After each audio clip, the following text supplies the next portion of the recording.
waiting for our next storyteller. Coming to the stage, it's Stephen.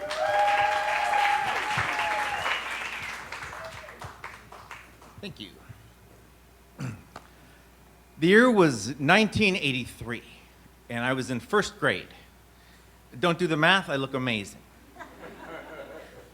If you're wondering my secret, it's autism. If you go your whole life without knowing what facial expressions to make, you don't get wrinkles. I was attending a small private school in Santa Monica called PS1 for gifted kids. The classrooms were small, so I had to share a desk with a little girl named Layla. On the first day, the first thing Layla said to me, "My daddy could beat up your daddy." I was shocked. My daddy was the strongest man in the world. So naturally, I replied with razor-sharp first-grader wit, "Nuh-uh."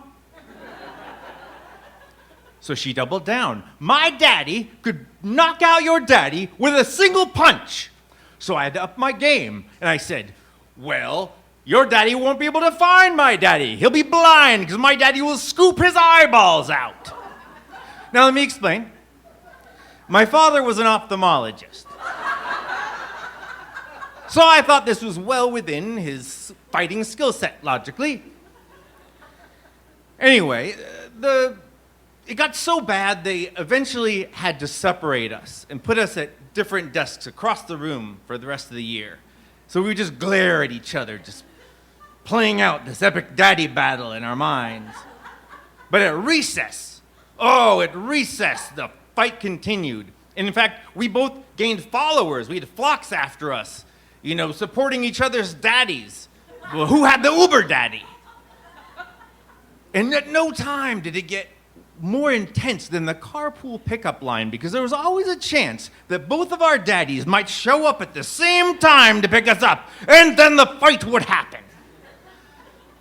Well, the fight never happened, because Layla's family moved away before the end of the year, probably because they were scared. And I thought that was the end of the story, until 2013, and I'm watching NBC's The Biggest Loser. Now, if you're unfamiliar with the show, it's a show where overweight contestants compete to lose weight for our entertainment, enjoyment, and cash prizes. And who should I see on this show but my old deskmate, Layla? Now, you're probably thinking, "Oh, she gained weight. You must be so pleased." No. First of all, why would I be pleased by that? I'm not a monster. Second, she was not a contestant. She was a celebrity guest trainer. Now, this is when my adult brain and my childhood brain merged together, and I recalled a piece of information that was very important. Layla's last name was Ali.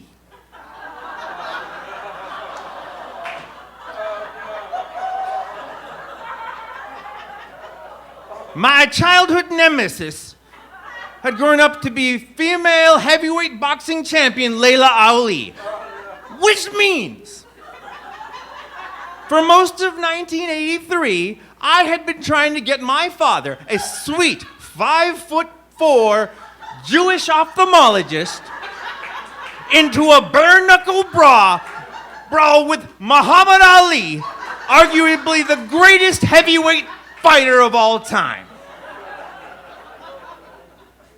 Now, this means that there's probably an alternate universe somewhere in which my father is dead, and people come up to me and they say, "How did your father die?" And I say, "Remember when Muhammad Ali killed that ophthalmologist? That was my dad." But we're not in that reality, thankfully. We're in 2013, and at this point, Muhammad Ali, he was frail from Parkinson's, he spoke softly, was confined mainly to a wheelchair. And Layla Ali, a wonderful person. She's an inspiration to millions of people. But in 1983, she was a bully.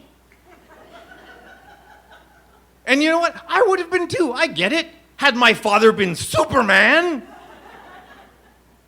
So, I immediately pause my TiVo, and I call my father up, and I tell him this entire story.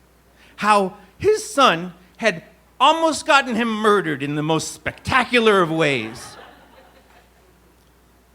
And there's just silence on the end of the phone. And then my dad says, "Do you have her phone number?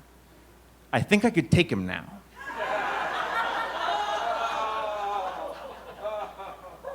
And the child inside me smiled because I knew that my daddy could still beat up Superman.